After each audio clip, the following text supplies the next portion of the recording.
Hello friends, welcome to our channel UPSC Next. This is Manish Srivastav. Wish you a very happy Holi, and in this session we will discuss about the Mission MPPSC important questions. तो let's start with our lecture. जैसा आपको पता है हम लोग जो है इस लेक्चर सीरीज के अंदर बहुत सारे इंपॉर्टेंट क्वेश्चंस जो है डिस्कस करते हैं, तो वैसे ही आज के सेशन में भी हम लोग इंपॉर्टेंट क्वेश्चन डिस्कस करेंगे। आज का पहला क्वेश्चन है कि which metal is generally use for coating of brass utensils to prevent copper contamination. अब देखिए, इसको समझने से पहले इसमें आपको थोड़े बेसिक्स क्लियर होने चाहिए। जैसे ब्रास क्या होता है, तो ब्रास एक एलॉय है जिसके अंदर कॉपर भी यूज होता है, और कॉपर के साथ एक और चीज होती है जिसको कहा जाता है जिंक। तो कॉपर प्लस जिंक को आप क्या कहते हैं, आप ब्रास कहते हैं, जिसको हिंदी में पीतल बोला जाता है। तो कॉपर प्लस जिंक जो है वो आपका क्या हो गया, Cu जो है कॉपर का सिंबल है, Zn जो है जिंक का सिंबल है, तो कॉपर और जिंक को मिलाया गया तो ब्रास बना। अब ब्रास के अंदर जो होता है कि जो पीतल के बर्तन होते हैं वो कंटेमिनेट करते हैं, जो भी उसमें सब्सटेंस रखे जाते हैं, तो कॉपर कंटेमिनेशन को रोकने के लिए उसमें कौन सा ऐसा मटेरियल जो है की कोटिंग की जाती है कि कॉपर कंटेमिनेशन ना हो। तो इसका ऑप्शन है कि टिन को यूज किया जाता है, जिंक को यूज किया जाता है, एल्यूमिनियम को यूज किया जाता है, या लेड को यूज किया जाता है। तो जिंक तो हो नहीं सकता क्योंकि ब्रास के अंदर पहले से जिंक होता है। अब या तो एल्यूमिनियम होगा, या तो लेड होगा, या तो टिन होगा। लेकिन मैं आपको यहाँ पे एक हिंट दूंगा कि लेड को भी कभी यूज नहीं किया जाता है, क्योंकि लेड जो होता है थोड़ा पॉइजनस सब्सटेंस होता है, क्योंकि जितने भी रेडियो एक्टिव मटेरियल्स होते हैं वो लेड में कन्वर्ट हो जाते हैं, तो मतलब उनसे alpha beta gamma radiation radio activity का फिनोमिना शो करते हैं। तो इसका ना लेड हो सकता है ना जिंक हो सकता है, तो बचे दो ऑप्शन, टिन या एल्यूमिनियम। तो मोस्टली जो है कंटामिनेशन को प्रिवेंट करने के लिए हम टिन का यूज करते हैं, तो ये चीज याद रखेंगे। तो tin metal is generally use for coating brass utensils to prevent copper contamination, और tin is a chemical element with the symbol Sn। इसका सिंबल Sn होता है, एटॉमिक नंबर 50 है। और tin is a silvery metal that characteristically has a faint yellow hue, और tin like indium is a soft enough to be cut without much force. तो ये जो है आपका इजीली कट भी हो जाता है। और zinc is a chemical element with the symbol Zn and atomic number 30, और जिंक स्लाइटली ब्रिटल मेटल होता है रूम टेम्परेचर पे, और इसका ब्लू सिल्वरी अपीयरेंस होता है। जब when oxidation is remove, it is the first element in group 12 of the periodic table. तो ये ग्रुप 12 का जिंक आ जाता है। और एल्यूमिनियम केमिकल एलिमेंट है जिसका सिंबल Al होता है और एटॉमिक नंबर 13 होता है। तो टिन जो है आपका यूज किया जाता है कंटामिनेशन, कॉपर कंटामिनेशन को प्रिवेंट करने के लिए। बढ़ते हैं आज के सेकंड क्वेश्चन की ओर। तो ये है कि द डोंगरास इनहेबिटेट मेनली, जो इनको डोगरा भी कहा जाता है या डोंगरा भी कहा जाता है। तो ये डोंगरा जो एक ट्राइब्स हैं या एक तरह की कम्युनिटी है, ये कहाँ पर रहती है? From southern Pir Panjal region to Punjab plains, in Kashmir valley मतलब कश्मीर घाटी में, या नॉर्दर्न कश्मीर प्लेन्स कश्मीर के जो मैदान है वहां पर, या पुंछ रीजन में। तो ये डोंगरास काफ़ी फेमस है। तो इसका सही आंसर है ये जो सदर्न पीर पंजाल रीजन है वहां से लेकर पंजाब तक जो हैबिटेशन है, जो कम्युनिटी रहती है, उनको डोंगरास या डोगरास कहा जाता है। इनकी बात करें तो डोगरा जो है कि Indo Aryan ethnolinguistic people है, and then inhabited from the southern Pir Panjal region to the Punjab plains of India nearly areas of Pakistan. तो पाकिस्तान के भी कई एरियाज में डोगरा कम्युनिटी रहती है। They speak the language Dogri and which was added in the 8th schedule of the constitution in 2001। तो ये भी पूछा जाता है कि डोगरी कब ऐड किया गया था आपका 8th शेड्यूल में। तो अभी 8th शेड्यूल में 22 लैंग्वेजेस हैं, तो उसमें जो है डोगरी भी एक लैंग्वेज है जो कि 2001 में ऐड की गई थी। तो होप ये क्लियर हुआ होगा आपको। बढ़ते हैं नेक्स्ट क्वेश्चन की ओर। नेक्स्ट क्वेश्चन है आपका कि who was appointed the first Lokpal of India in 2019। जो लोकपाल के लिए अन्ना हजारे ने काफी बड़ा जो है अनशन भी किया था, उसी रिगार्डिंग एक क्वेश्चन है कि who was appointed the first Lokpal of India in 2019। 2019 में पहला लोकपाल किसको बनाया गया? जस्टिस दीपक मिश्रा को, जस्टिस दिलीप भोसले, जस्टिस अजय कुमार त्रिपाठी, या justice Pinaki Chandra Ghosh. And the correct answer is justice Pinaki Chandra Ghosh को पहला लोकपाल ऑफ इंडिया जो है डिक्लेयर किया गया है। इसमें अगर हम बात करें तो जस्टिस पिनाकी घोष जो है अपॉइंट किए गए थे फर्स्ट लोकपाल ऑफ इंडिया 2019 में, और जस्टिस पिनाकी चंद्र घोष जो है रिटायर्ड सुप्रीम कोर्ट के जज हैं, and is appointed by prime minister Narendra Modi and chief justice of India Ranjan Gogoi and Lok Sabha speaker Sumitra Mahajan as the first Lokpal of India on 23 March 2019। तो 2019 में ये तीन लोगों ने मिलकर इनको अपॉइंट किया था, जिसमें नरेंद्र मोदी, रंजन गोगोई और सुमित्रा महाजन थी। While the members are appointed from 27 March 2019। जो अदर मेंबर्स थे उनको 27 मार्च 2019 से अपॉइंट किया गया था। इसके बाद बढ़ते हैं फोर्थ क्वेश्चन की तरफ। फोर्थ क्वेश्चन थोड़ा बायोलॉजी से रिलेटेड है कि withdrawal of which of the following hormones is the immediate cause of menstruation.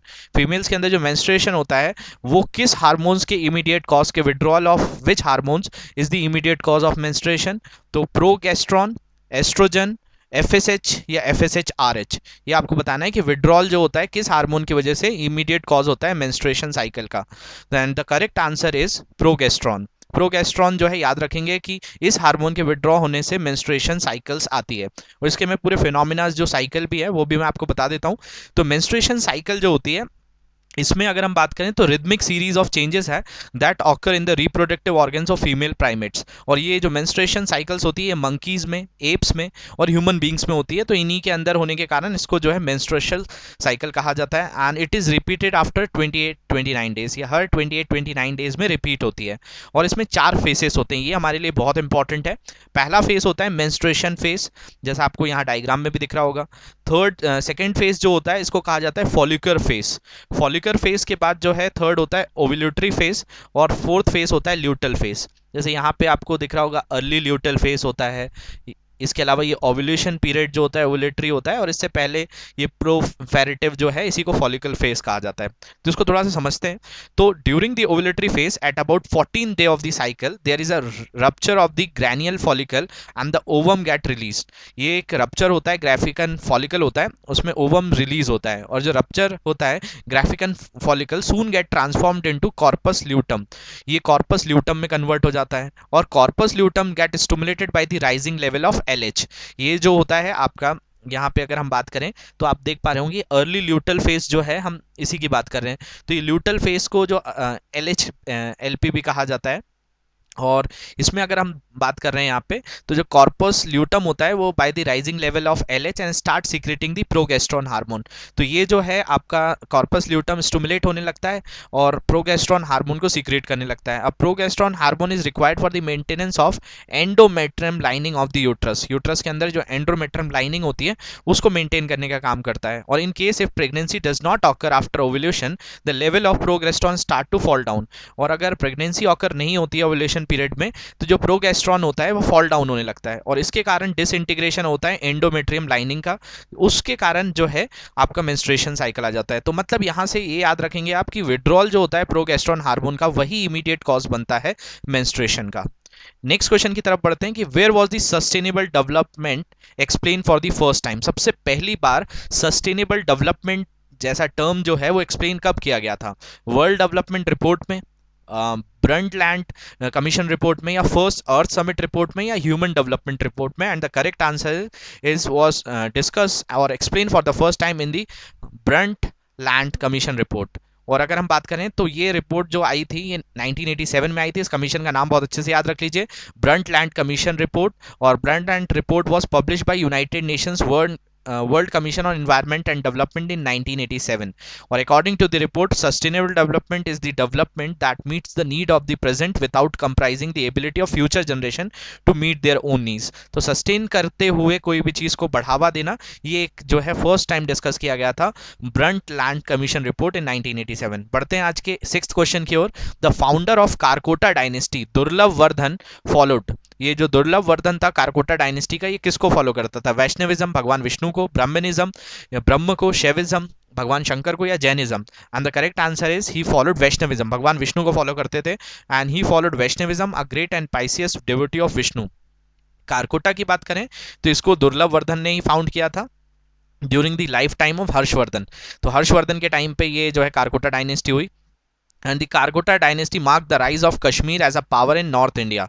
और कारकोटा ने जो है कश्मीर के ऊपर जो है रूल किया। और दुर्लभ Vardhan kingdom was located in present day Kashmir.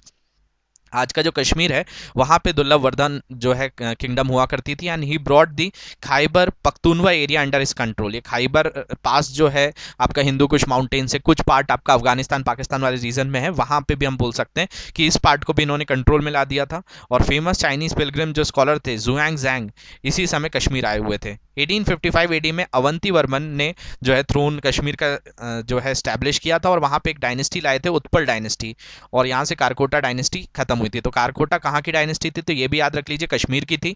और इसको जो है इसके बाद कौन सी डायनेस्टी आई, तो उत्पल डायनेस्टी आई, और जिसको अवंती वर्मन ने स्टैब्लिश किया था।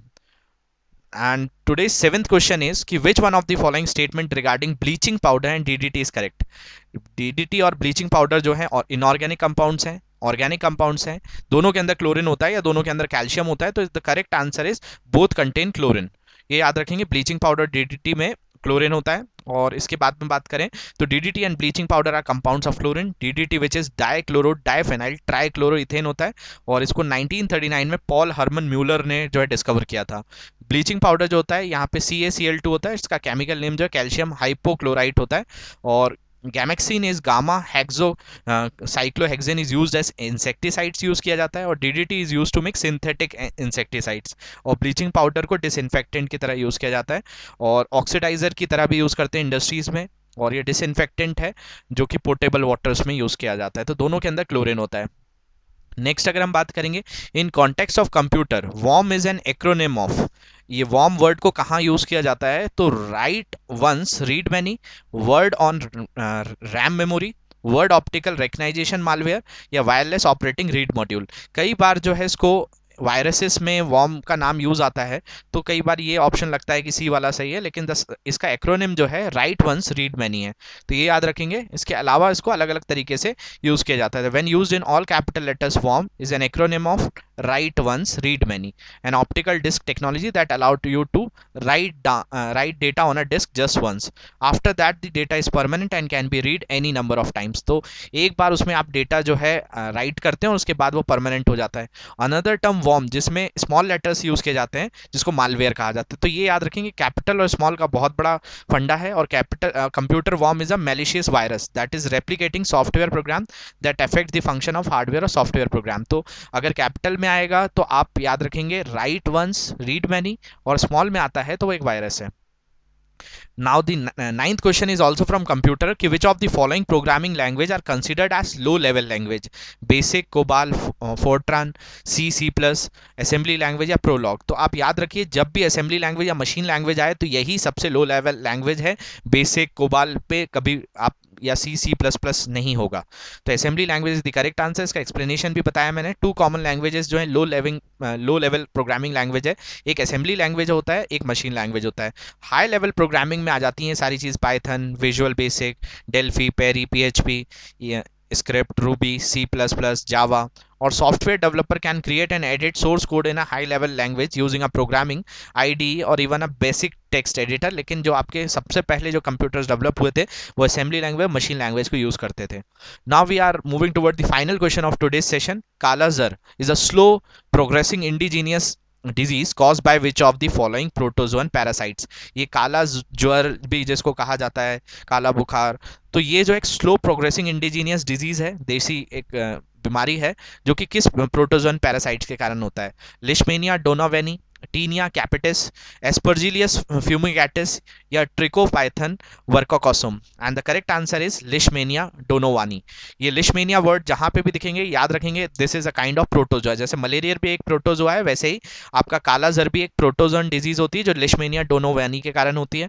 और विस्केनिया leishmaniasis also known as kala azar, और severe from leishmaniasis and is quite fatal. ये काफ़ी जो है से मौत भी हो जाती है। And it is a slow progressing indigenous disease caused by protozoan parasite of genus लिशमेनिया। लिशमेनिया donovani जो कि कॉजेटिव एजेंट है काला जर का, इन्वेड द इंटरनल ऑर्गन जैसे लीवर, स्प्लीन और बोन मैरो को ये इफेक्ट करती है।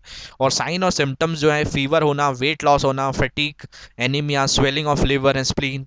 काला जर जो है कम्युनिटी प्रॉब्लम है, एंड दस individual and community participation is required in the treatment of disease. तो इस तरह के क्वेश्चंस आने की पूरे चांसेस है।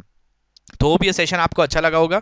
इस सेशन की आप PDF चाहते हैं तो UPSC नेक्स्ट के चैनल पर, इंस्टाग्राम पे भी फॉलो कर सकते हैं हमको, वहाँ से भी आपको PDF मिल सकती है। और अगर आप व्हाट्सएप भी करेंगे तो इस नंबर पे 9752557127 पे भी आप व्हाट्सएप करके इसकी जो है PDF ले सकते हैं। तो होप ये सेशन आपको अच्छा लगा होगा। अगर आपको हमारा सेशन अच्छा लग रहा है तो कमेंट सेक्शन में हमको जरूर बताइए। Thank you very much for watching this lecture. Have a great day.